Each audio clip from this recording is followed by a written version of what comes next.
How's it going, everyone? My name is Sam here with Swellset, and welcome to the garage. Today we're going to get started on something really fun. I've got this Eaton Bonzer here, which is in terrible condition. I picked it up in a garage sale probably over a year ago, and it's just been sitting here in my garage collecting dust, and it's time to finally do something with it. So we're going to get this thing back to surfable condition, and let's have a good time doing it.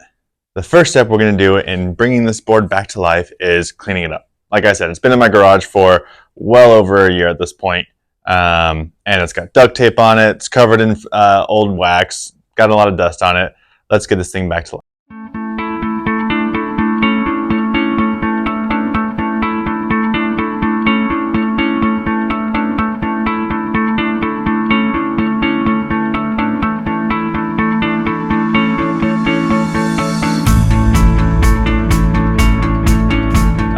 Now that the board isn't as dusty, let's get this wax taken off.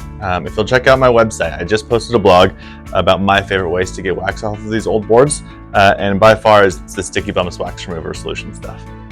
Just leave it on there for a few seconds to soak in. It really dissolves the wax, gets it to wipe off cleanly, and it gets this board back into a basically clean slate so that we can start doing all of our repairs and get going from there.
Alright, you don't want to see me spend forever doing this, so I'm going to finish taking the wax off this board, and we're going to jump to there. 2 hours later. Woof. That took far too long. Board's clean now though. You can see a lot of residue from old patchwork that wasn't sanded properly afterwards, but that's what we're here to fix. So let's dive into it. Let's talk about some of the sections on this board and where we go from here. All right, so we're just going to go through this board from tail to nose. Starting here with the tail, it's in rough shape. We're going to sand this guy down, get to some foam, and then fill it, and then go from there. This fin box actually looks pretty okay, so I'm not going to do anything with that. These fins, however, though, are very rough. Look, you can see it's separating from the patchwork that's down here. So I think with these fins, they're just going to come off. I'm going to take some measurements. You can see, you can hear that splitting down there. I'm going to take some measurements for cant and fin angle, so that way we get them right back set in the same exact spot. And yeah, we should be good with those. Moving on up to the top of the board, we've got some nice duct tape work right here we're going to have to fix. Some more right here. We've got a nice rail ding here that's been filled with quite a bit of clear resin. We'll have to sand that flush as well. And then now looking at the nose, also just really bad condition, which is the story of this whole board. We've got some stuff going on over there as well, but let's break out the sander and let's get to work.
Oof. All right. That was a lot more than I bargained for. I was not expecting these fins to be broken. So that's going to be fun to have to remake those. I did salvage this red one here, which I'm going to copy the same template. So we should be good there, but a lot more work than I was anticipating on this board. But it's going to be fun. It's going to make it so much more worth writing it once we're all done. So I'm going to close this out by trying to get the bases of these spin boxes out. We'll see if the fiberglass is kind of caving in on me earlier. So that should be fun. But yeah, this is part 1, and hopefully you'll come back and join me for this ride. Thanks.